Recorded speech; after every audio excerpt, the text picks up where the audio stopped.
Great. Thank you, sir. Ladies and gentlemen, we're pleased to be joined today by Major General Rupert Jones of the United Kingdom, who serves as the Deputy Commander for Combined Joint Task Force Operation Inherent Resolve. Joining us today live from Baghdad to brief you on the latest state of play with Operation Inherent Resolve and to take your questions. Sir, we'll turn it over to you for any opening comments you might have. Thanks, Jeff, and good morning, everyone in Washington. Very good to be with you today. What I'm going to do is start with Syria, move on to Iraq, and then I'll finish with some context on the non-US coalition contributions to the war against Daesh. In Syria, the Syrian Democratic Forces, having recaptured well over 700 square kilometres of terrain from Daesh, and now continue planning the next phase of isolation of Raqqa. They're now less than 30 kilometres from the city and have encountered light to moderate resistance as they continue clearing villages along the axis of advance. Of note, as they advance, they continue to find Syrian Arab volunteers who are either from Raqqa or areas that have been recently liberated. As they liberate cities and villages, they set up local councils to re-establish governance and maintain security. This is the same formula the SDF successfully used to liberate and re-establish governance in Manbij, Hasaka and other areas. As the SDF continue their isolation effort, they have been taking a deliberate approach, back clearing the areas they control to reduce the ability of Daesh to re-infiltrate or attack using sleeper cells. The coalition continues supporting their operations with airstrikes, having delivered more than 600 munitions onto enemy targets. These strikes have destroyed vehicle-borne improvised explosive devices, fighting positions, vehicles and eliminated Daesh tactical units, the fighters they use to intimidate and maintain control over the population. The SDF continues to prove that they are quite capable of defeating Daesh wherever they encounter them on the battlefield. In Iraq, the Iraqi security forces continue to make deliberate progress in their advance on Mosul. The CTS has continued clearing in the east to the city, despite tough resistance from Daesh elements. Although they have lost significant amounts of territory in eastern Mosul, Daesh has used snipers and indirect fire, mortars and rockets in an effort to terrorise civilians in areas that have been ripped away from their control. They've also used suicide vehicle-borne improvised explosive devices to attack the advancing Iraqi security forces. In response, at the request of the government of Iraq, the coalition has disabled 4 of the 5 bridges connecting east and west Mosul and increased terrain denial missions. This is the crating of roads in areas where the ISF are seeking to manoeuvre. The intent of these operations is to reduce the effectiveness of the vehicle-borne improvised explosive devices. This combination of the 2 tactics seems to be reducing the number of VBIEDs the enemy has been able to use. We expect tough fighting to continue in the weeks ahead. As the Iraqi security forces on other axes converge on the city, we expect that pressure on ISIL will continue to increase and their resistance will begin to wane. This is not a race, so patience is required. The protection of civilians continues to be a top priority for the ISF. It's going to take time and a lot of tough fighting, but we're confident of Daesh's defeat in Mosul. Daesh fighters are surrounded by a superior force, with little ability to resupply or reinforce their fighters. Since the beginning of the counterattack to liberate Mosul, starting on October the 17th, the coalition has relentlessly bombarded the enemy. The coalition has supported the Iraqi advance with more than 4,800 precision bombs, artillery shells, missiles and rockets against Daesh fighters and resources. The Iraqi security forces continue to fight bravely and display the dramatic progress they have made since 2014. It is truly amazing to watch them perform so professionally under pressure. Now, as a senior non-US officer in the coalition, I want to share some context about the contribution of non-US coalition members. As you know, we're a coalition of more than 60 nations, united against Daesh, and we're very proud that so many have offered contributions to fight against Daesh's twisted ideology here in Iraq, in Syria and other locations around the world. In all, 29 nations contribute troops to Operation Inherent Resolve, with more than 3,800 in Iraq today, and they're contributing in key mission areas. Many nations have roles in training Iraqi army, police, border and tribal hold forces. All told, the coalition has trained more than 63,000 of these forces, and many of them are now engaged in combat operations in Mosul and other locations around Iraq. As you know, there has been a remarkable turnaround since Daesh rolled into Iraq in 2014, and the training of the ISF has been a key element in the campaign. It's been well over a year since Daesh last defeated an Iraqi force, although they continue to resist. And the training effort continues. There are more than 4,500 forces in training right now to sustain the Iraqi security forces and establish wide area security and hold forces for when Mosul has been retaken. The overwhelming majority of the forces conducting this training are non-US coalition forces, and we believe their contributions play a key role in developing a sustainable security way ahead for Iraq, since the fall of Mosul and Raqqa will not in itself defeat Daesh. Once they have been defeated in Mosul and Raqqa, they will still be dangerous, and we will continue to support our partners in the region in further reducing them. With that, I'm happy to answer your questions. Thank you, sir. We'll start with Tom Bowman from National Public Radio. General, I wanted to ask you about Mosul. As you know, the civilians there have been asked to remain in place, but some are saying now with the fighting intensifying, it might be wise to have civilians, if possible, leave Mosul. Is that something that makes sense and you're considering? And also on Raqqa, the isolation phase, we're hearing here that there's expected to be a request from Congress for monies to buy heavier weapons for the Syrian Democratic Forces. Is that something that is necessary and that you're looking at and it may be imminent? Tom, you broke up a bit at the end there, but I think I got the gist of both your questions. So on Mosul, I think we should be really clear. It's for the Prime Minister Abadi, the government of Iraq, to decide on the advice that is given to the population of Mosul. And I have to say this is something that the government of Iraq does in a very considered and sophisticated manner. In the case of Mosul, the decision was taken to advise the population to stay in their homes so long as it was safe to do so. That remains the advice, and the Iraqi security forces are advancing in a very deliberate manner, very mindful of the risk to the civil population. So we absolutely back the government of Iraq's decision on that. In terms of the isolation of Raqqa, we are providing assistance to the Arab forces, and any decision to provide further assistance will clearly be a matter for Washington.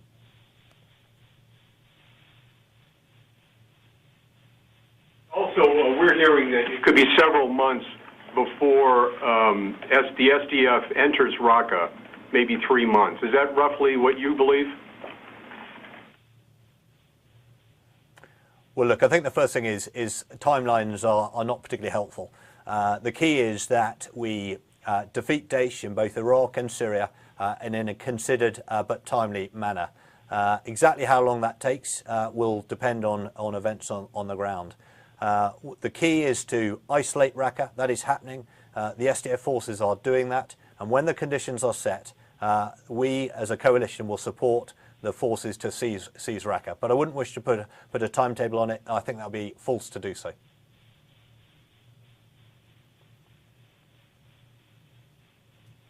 Okay, next, Nancy Youssef from the Daily Beast. Thank you, General. I have two questions. One, we've heard this week that the PMUs or PMFs are being incorporated into the Iraqi army.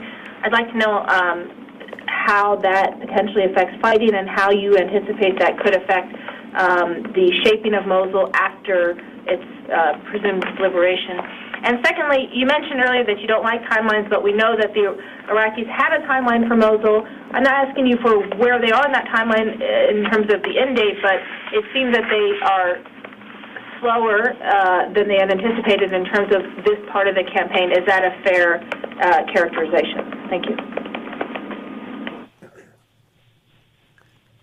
Thanks, Nancy. Again, you cut out at the end, so I think I got the second question, but if I didn't, I'm sure you'll come back to me. So on the PMU being brought in as part of the government of Iraq, that is a decision by the government of Iraq, and we clearly are here to support them. In terms of the support that we provide, we are here to support the government of Iraq in their plan to defeat Daesh in Mosul, in Tal Afar, in other areas. And as you know, we provide support to the Iraqi security forces, and we'll provide the necessary support to Prime Minister Abadi's plan.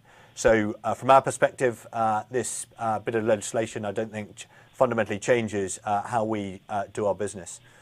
The second question, I think, was to do with the Mosul timeline, where Prime Minister Abadi is confident, he is content that the operation is going to plan, and we would absolutely echo that. The Iraqi security forces have done an extraordinary job in advancing to, closing up to the city and breaking into the city. And they're now making good, deliberate headway through the city. I think the key with the clearance of Mosul is that we want it to be done in a safe and a secure manner. And that's exactly what the Iraqi security forces are doing. They're clearing deliberately with absolute regard to the safety of the civilian population. And from that regard, they're very firmly on schedule, as Prime Minister Abadi has said today. Can I follow up briefly on the PMUs? Does it give any pause to the coalition that you have forces that could be seen as divisive in the post-period and create the very conditions that allowed, the very sectarian conditions that allowed a group like ISIS to rise in the first place? It seems that those PMUs are there to start to shape things in the post-operation period. Is there any concern that this could contribute to sectarian tensions? Well, look, I think I'll come back to the point that our role is very much to support the government of Iraq. And Prime Minister Abadi is giving clear orders and instructions to the PMU. And I think we should recognise that during the course of the Mosul operation, the PMF forces have abided by those orders. And so for as long as they do that, I'm sure Prime Minister Abadi will be content with that. Whatever orders they are given as part of the operation, we will work closely with the government of Iraq. We'll support the Iraqi security forces in whatever that mission might be, and the PMU may support the Iraqi security forces in turn.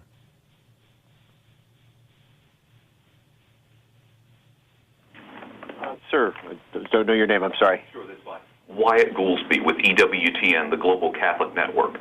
General Jones, you had talked about how you guys are very much aware of protecting civilians. I'm hoping you can touch a little bit more on protecting religious minorities, like Christians, for example. There are many groups of Christians who are afraid to return to their homes, whether it's in Mosul or other parts of Iraq. Is there anything militarily that the coalition is doing specifically to protect religious minorities? So I think you'll recognise that our interest, the interest of the government of Iraq and the interest of the Iraqi security forces is to protect all civilians. And I'm confident that the government of Iraq takes absolute due account of the requirements of minorities. I know the humanitarian organisations do as well. And I know that the government of Iraq has thought very carefully about those minorities and making sure that there's no, if you like, change to the ethnic balance in the Mosul area. But I think from us in the military, our absolute requirement and the requirement of the Iraqi security forces is to protect all civilians.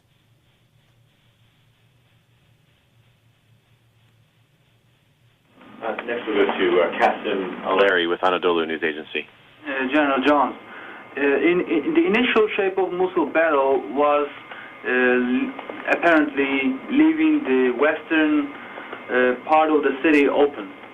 However, we see that the Shia militia group is now moving towards that route, closing that route, and they have announced even that they have closed that route.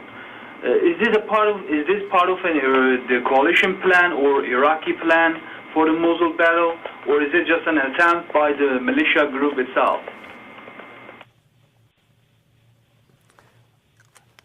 Well, I think I should be very clear that there is only one plan. It's an Iraqi plan.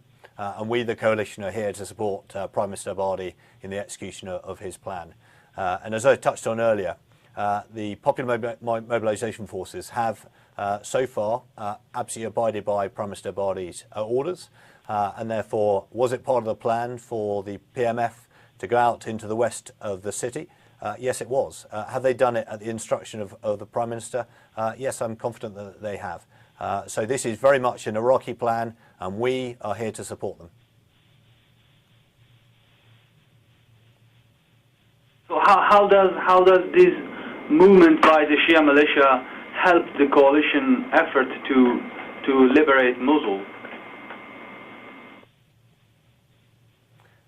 Well, as I'm not going to second guess the Prime Minister's decision making, but what I can tell you is that from a military perspective, what they're helping to do is to screen the western side of the city and help cut off any potential Daesh who might try and escape out of the city and potentially head all the way west into Syria. So that's the military role that they're fulfilling.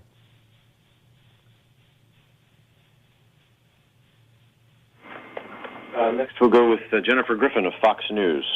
General Jones, have you seen any evidence of Iranian ballistic missiles in Iraq or in Syria, either production or placement of?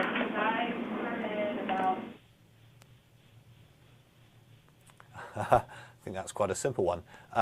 No, I mean we're very much focused on the counter-Daesh fight, and I'm not going to comment on broader policy issues with regards to Iran. That's very firmly a Washington matter. We're here focused on the counter-Daesh fight. As I've said, we are here supporting the government of Iraq, supporting Prime Minister Abadi to rid Iraq and our partners to rid Syria of the barbaric enemy that is Daesh. Just to follow up, are you seeing any Iranian forces involved in the fight in Mosul or in Syria?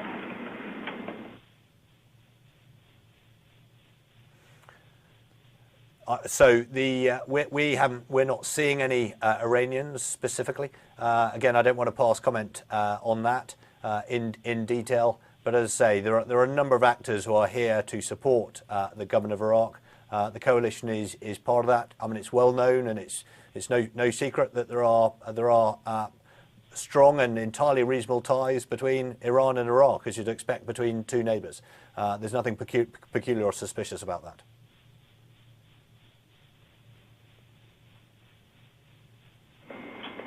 Okay, next to Corey Dickstein with Stars and Stripes.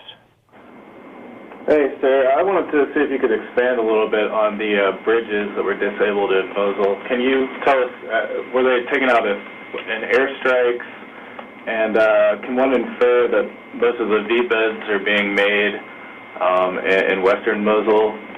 And do you have any kind of numbers or anything to support that you're seeing less V-bed attacks?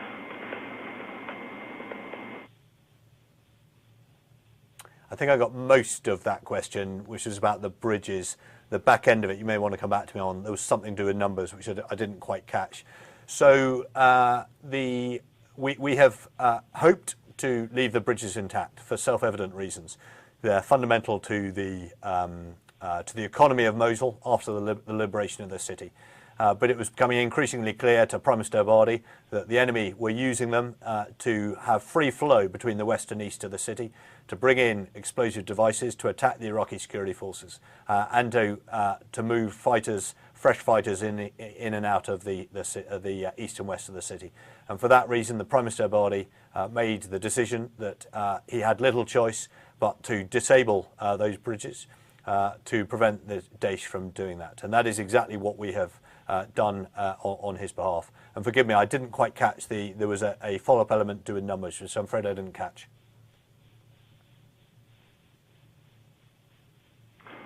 You had mentioned that perhaps less V-bid attacks had occurred since you'd taken out the 4 bridges. Do you have any numbers or anything like that to support that? And were the bridges taken out with airstrikes? Yeah, so 2 things there. Yes, the bridges were disabled through airstrikes. And in numbers, I don't want to be drawn on the detailed tactical numbers. You'll recognise that's really for the Iraqi security forces to put those sort of figures forward. It's their fight. But what we are confident is that we are beginning to see a reduction in the amount of suicide attacks onto the Iraqi security forces. And we assess that to be for a whole number of reasons. one of which is the damage to the bridges that is making it harder for Daesh to flow fighters and ammunition across the river. Secondly, we think because, of course, they don't have an inexhaustible supply of ammunition and explosives anyway. And importantly, because we, the coalition, and the Iraqi security forces are adapting our tactics to counter this barbaric style of attack.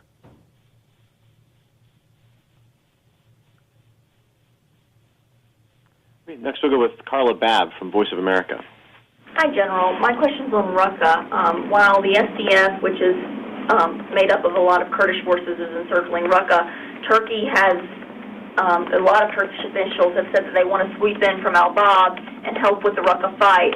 Where is the coalition now? I know that the coalition has said that it's been talking with its Turkish counterparts, but where does the coalition stand now on Turkey's role in Raqqa? Yeah, thanks. So the coalition position has been consistent, I think, for some time, and that it is that we are in the process of isolating the city of Raqqa.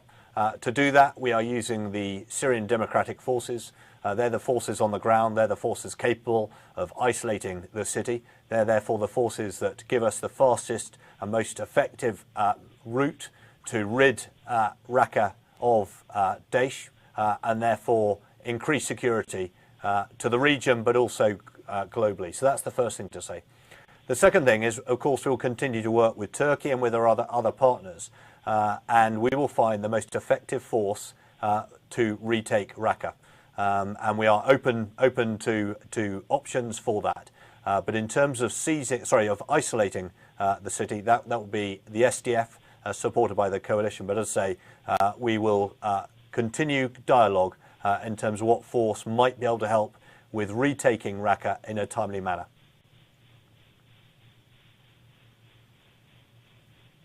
No final plans on Turkey have been made so far to include them at this point.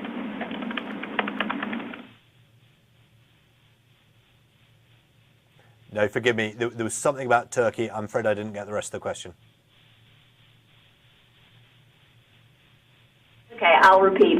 So no plans to include Turkey in the Operation Take Raqqa have been finalized at this point. It's still ongoing discussion. That is correct. So at the moment, the isolation force is the coalition supporting the Syrian Democratic Forces. There will be a continuing dialogue with Turkey and indeed with other interested parties to decide on what force is best placed to retake Raqqa.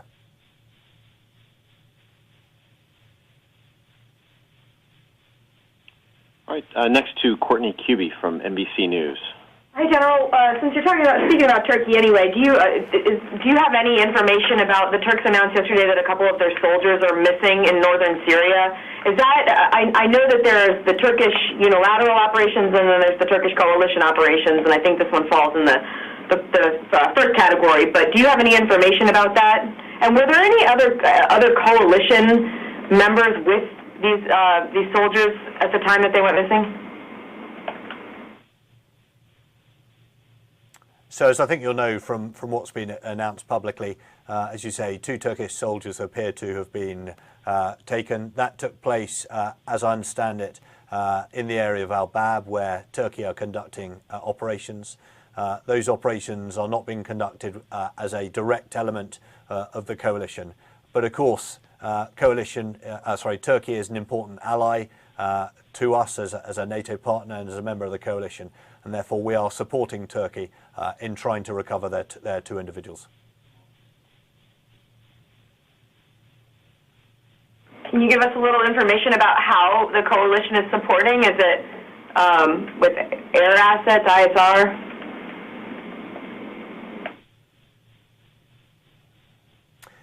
You'll forgive me if I don't want to go too far into the detail of that. I think it would be inappropriate to do so.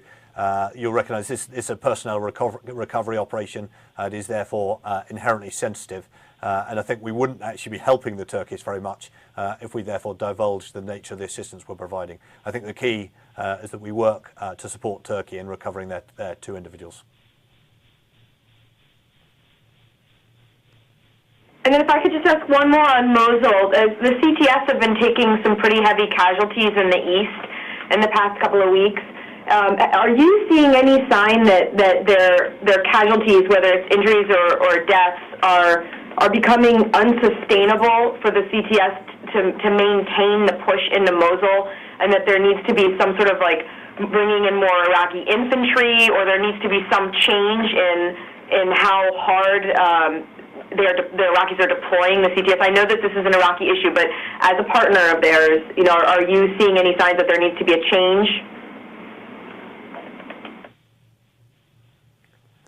Well, look, I think the first thing I'd say is to applaud the courage and the determination and the military skill of the counter-terrorism service, who have broken into the eastern side of the city.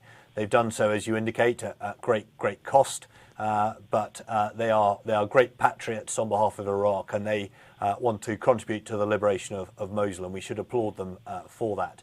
They are adjusting their tactics to, as any good military does, in the face of what the enemy is throwing at them. To the detail of your question, do I see any evidence of the counter-terrorism service beginning to, I forget the word used, but run into difficulties? The answer to that is most certainly not. They are very firmly in the fight. They're pressing on. They remain confident. They remain determined.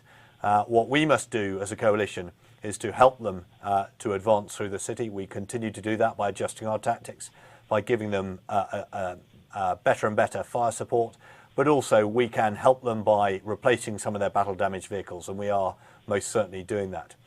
As to the point you made about should more forces be put into the fight, say that is very much a matter for the government of Iraq, and without wishing to go into too much of the detail here, because it is for them to talk about it, the Iraqi security forces are adjusting their posture, as any good military would, through the course of an operation, to make sure they reinforce success and keep up the momentum against the enemy.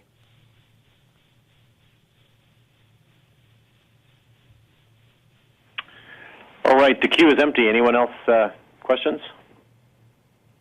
Oh, Louis Martinez from ABC News. General, you mentioned several times now that the Iraqis are adjusting their tactics, particularly when it comes to VBIEDs. Can you get into detail of what were some of the lessons that they've already learned from the battlefield in Mosul?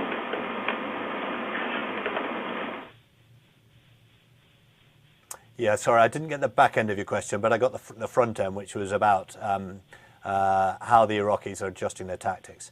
Well, look, the first thing I'd say is that Iraqis are working really hard to close up on all their axes to get into the city. As they do that, that will place Daesh under greater pressure and will relieve pressure on the counter-terrorism service, and that must be a good thing. In terms of how they and we are adjusting tactics, I touched on it in my opening statements. In terms of trying to limit the ability of Daesh to bring their suicide vehicles onto the counter-terrorism service. And that is what we've been seeking to do, and part of that is about cratering the routes so that those suicide vehicle-borne IEDs physically can't get down the routes and strike the counter-terrorism service in their flanks.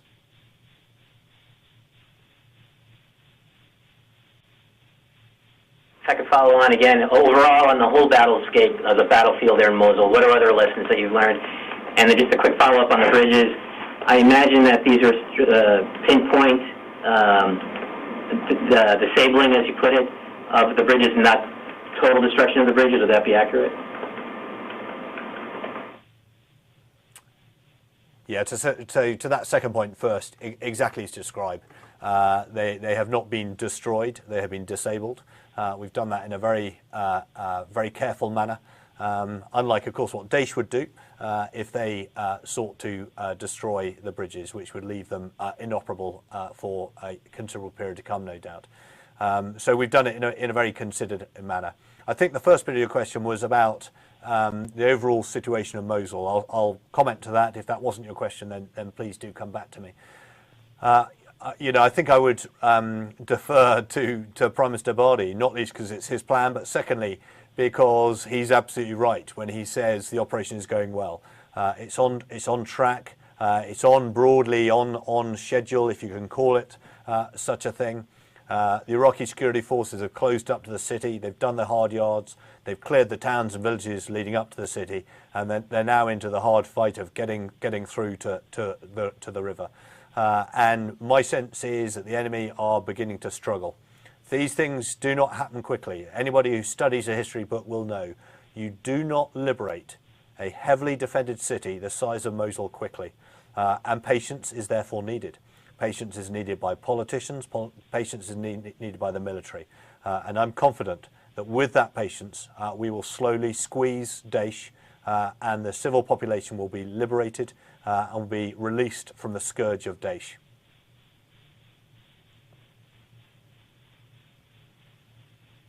Let's try. Other lessons learned in other parts of the battlefield for Mosul, like Tal Afar or, and the southern approaches. Any other lessons learned? Well, I mean, I think any military is learning all of the time. That's the nature of our profession. And the Iraqi security forces are a hugely professional organisation, as they've demonstrated month after month as they've advanced back through their country, liberating their towns and cities. So, do they learn all the time? Do they adjust their tactics all of the time? Absolutely.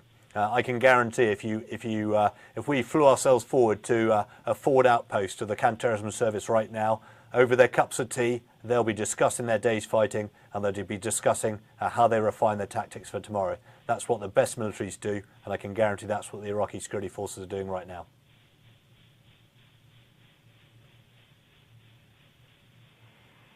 Okay. Last call. Sir, with that, we will say farewell. Any final words for us, General? No, just thank you very much for joining. Thanks for listening to the Tame Brit in the coalition. And I guess my last thing I'd say is to return to the strength of the coalition. I think it's very telling. 60+ nations united against a common enemy in the form of Daesh. That is hugely powerful. That coalition will prevail, and we will support our partners in both Syria and in Iraq to ensure that the people are liberated, and critically, that the threat that Daesh poses to all of our homelands, whether you're in Washington, in London, in Paris, in Berlin, or any other capital, remains safe.